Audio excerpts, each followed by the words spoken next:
Queridos, podemos olhar para trás e contabilizar inúmeras bênçãos e vitórias nessa caminhada. Na sua visão missionária, a igreja tem cumprido a sua missão. Foram organizadas 21 igrejas, sendo 10 na Grande João Pessoa e 11 no interior. Hoje temos 6 congregações. No preparo de obreiros, também temos sido instrumentos de Deus. No tempo que estou pastoreando a IEB, foram ordenados 61 pastores. Dos que trabalham na sede, só o pastor Jeová não foi ordenado por nós. Mas não podemos acomodar as vitórias do passado. Precisamos olhar para o futuro. Até porque a geração presente vai passar. E precisamos preparar o caminho para as que virão. Deixar um legado para que esta igreja continue viva, moderna, atuante na promoção do reino de Deus. Precisamos continuar a fortalecer a nossa vivência relacional, familiar, para refletirmos para o mundo o amor de Cristo. Para prosseguir diante do desafio do futuro, precisamos fazer uma avaliação sobre como temos funcionado como igreja. Uma avaliação honesta sobre a nossa estrutura ministerial.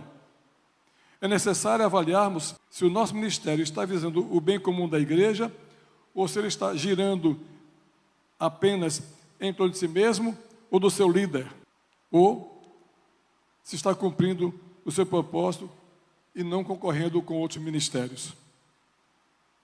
Ao sermos desafiados a olhar para o futuro, temos que nos lembrar da nossa missão e visão.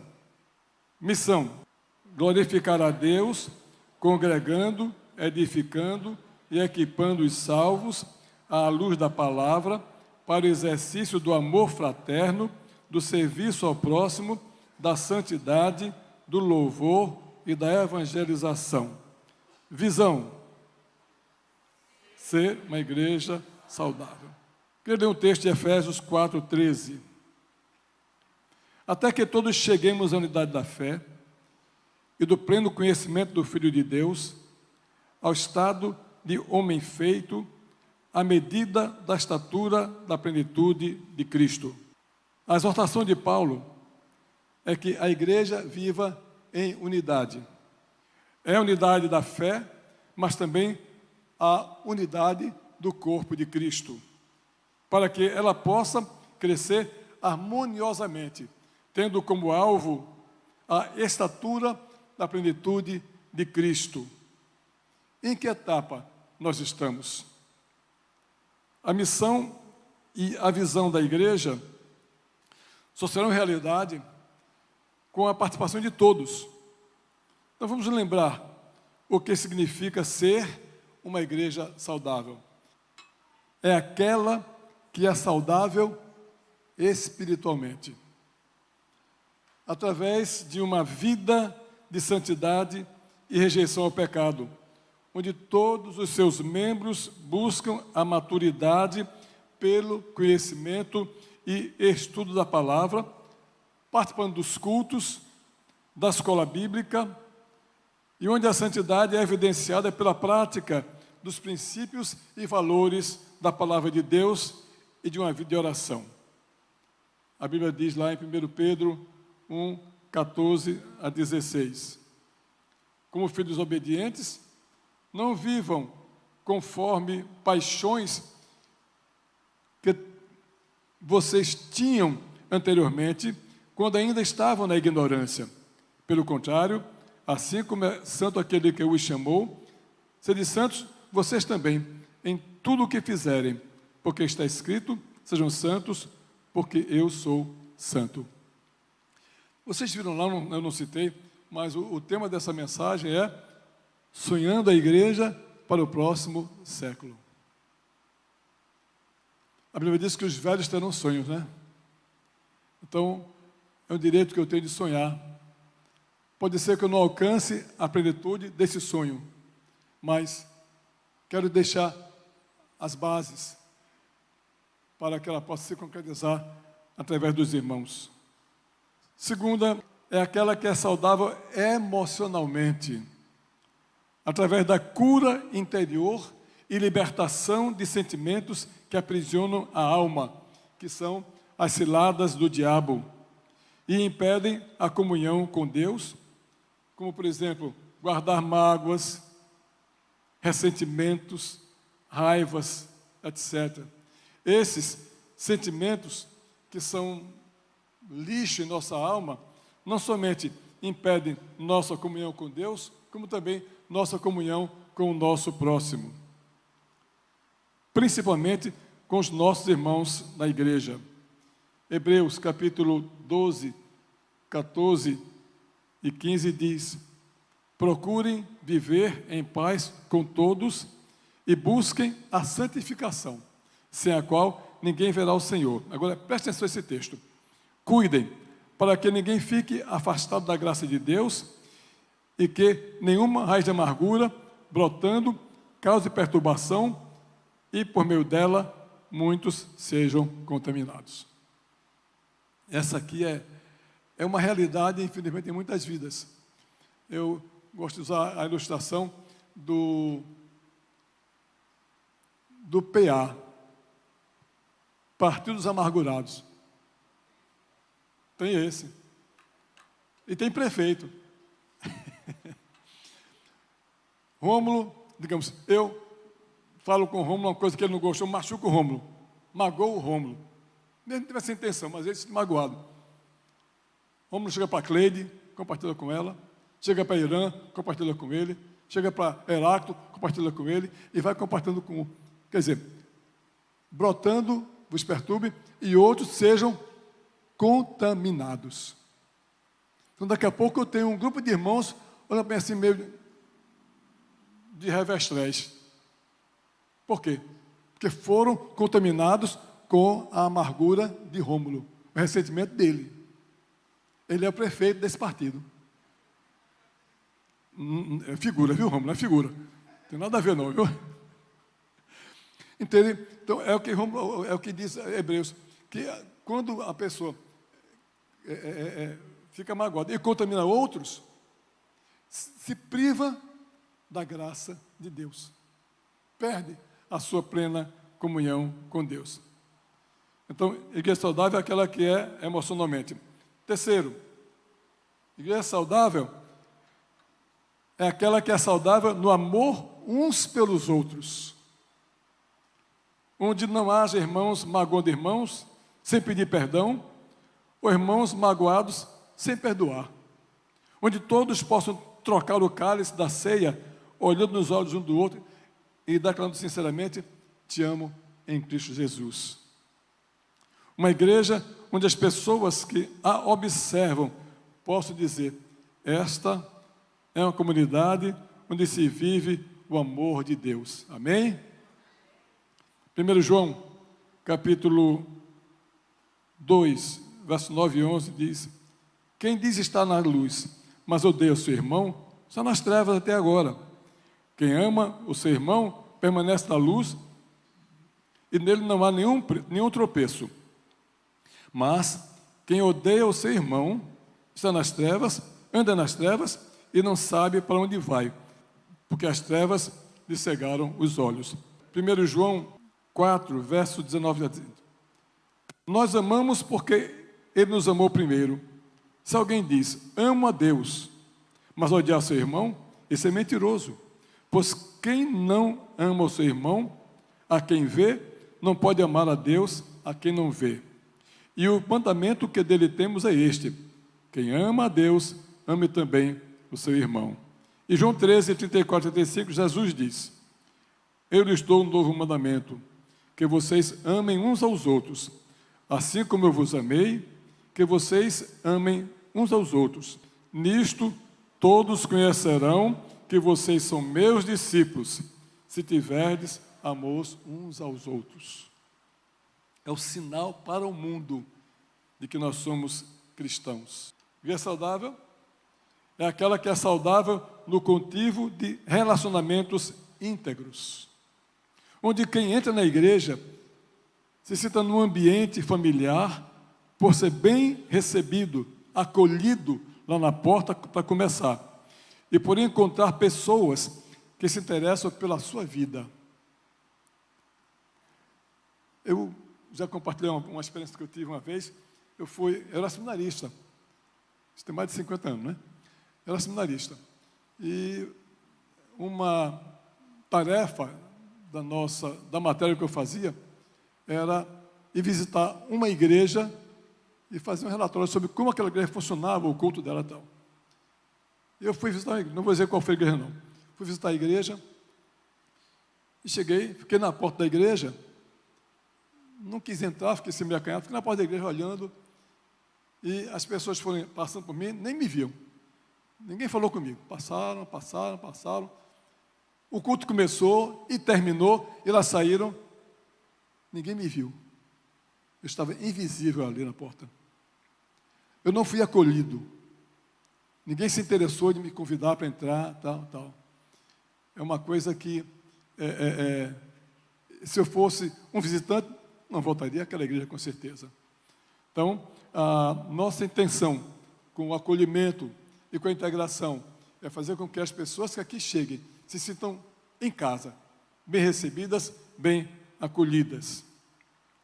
Entendo que a melhor estratégia para que isso possa acontecer é o pequeno grupo, o PGM.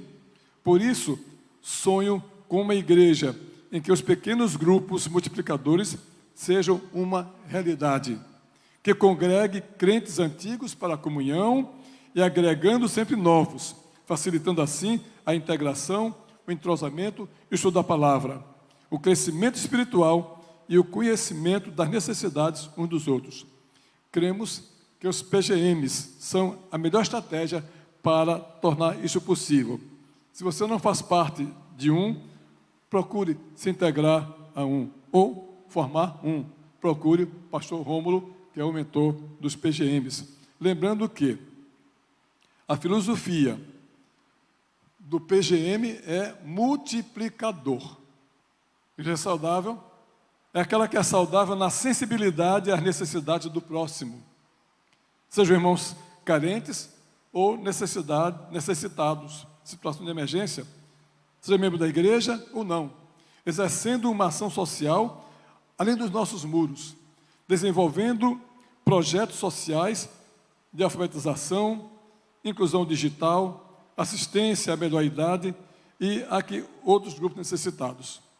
Durante a pandemia, esta igreja, através de grupos de irmãos, abençoou centenas de vidas, distribuindo sopa, cestas básicas e roupas.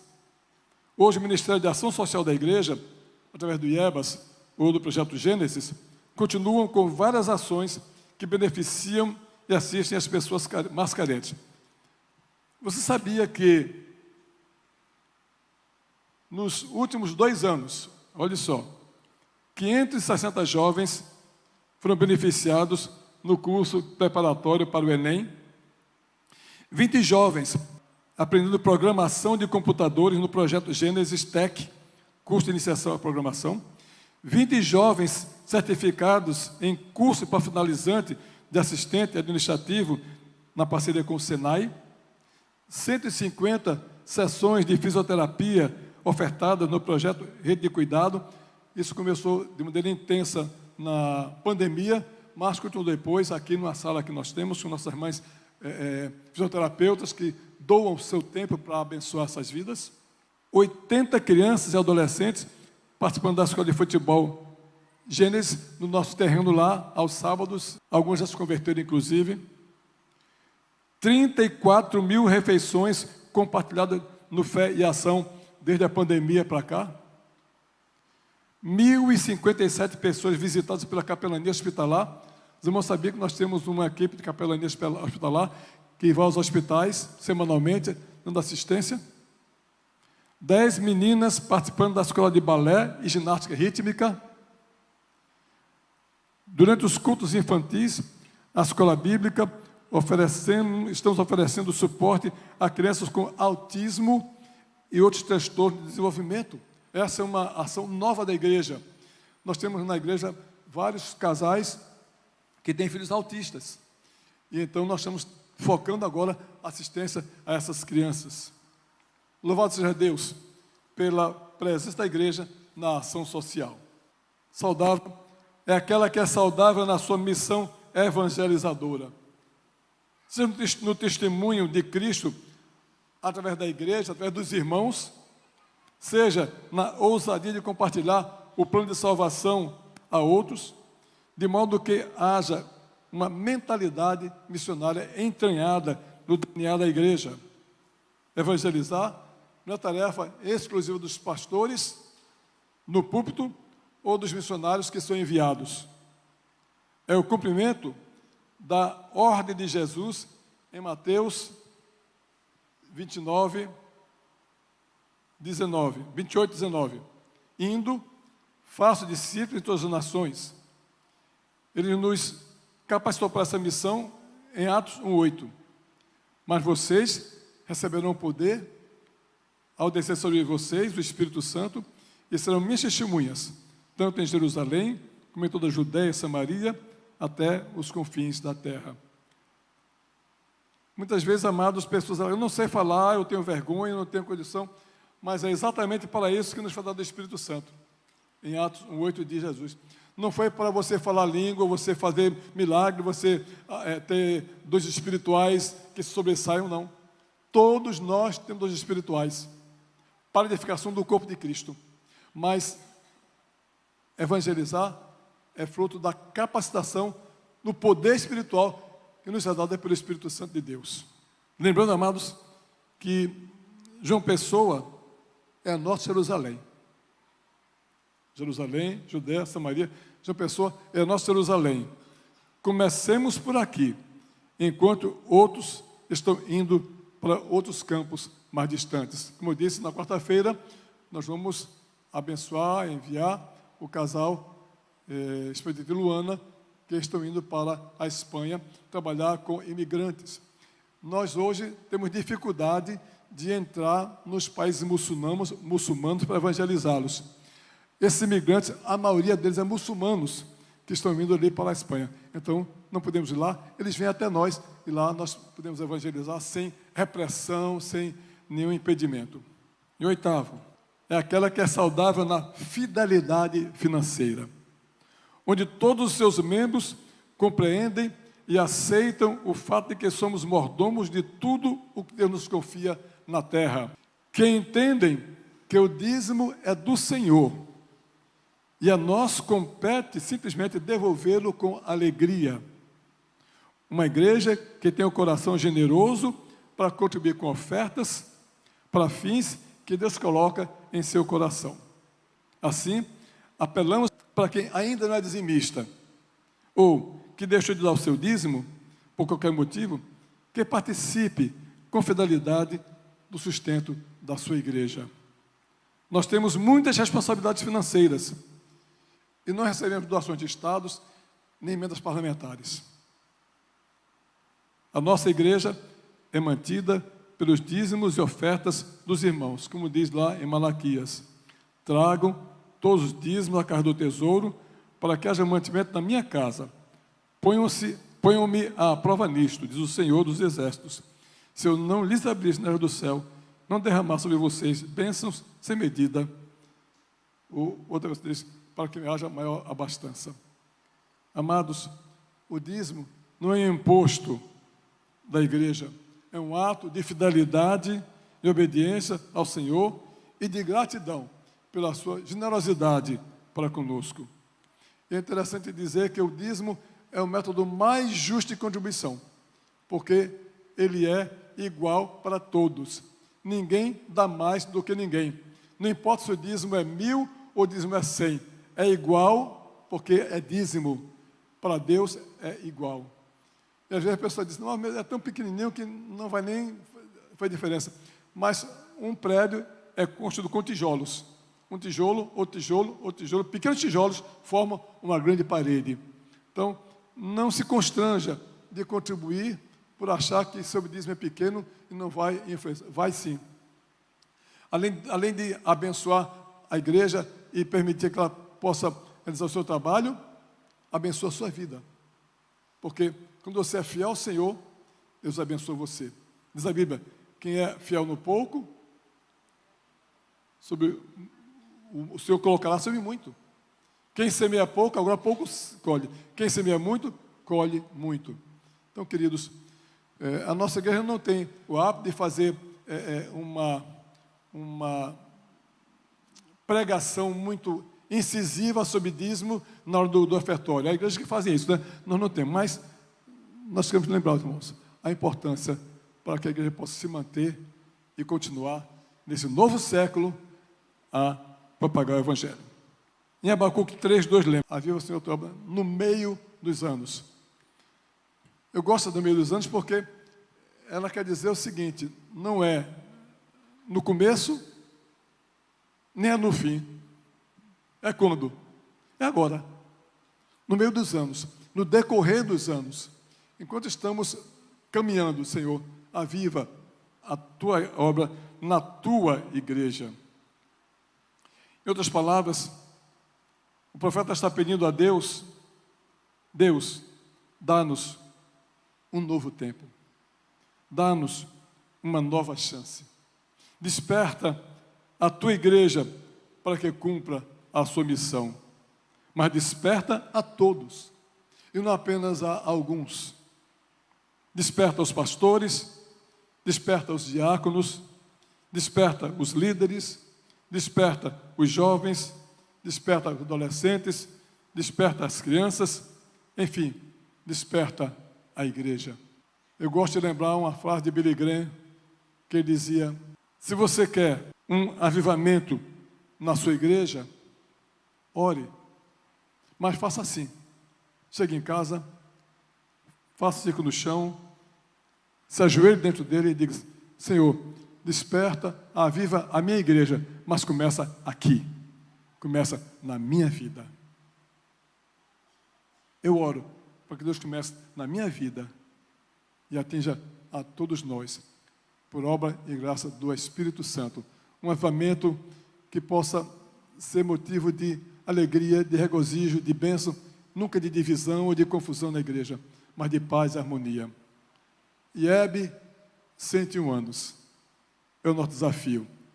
E uma nova logomarca, mas mais do que uma nova logomarca, uma disposição nova de prosseguirmos adiante. Amém?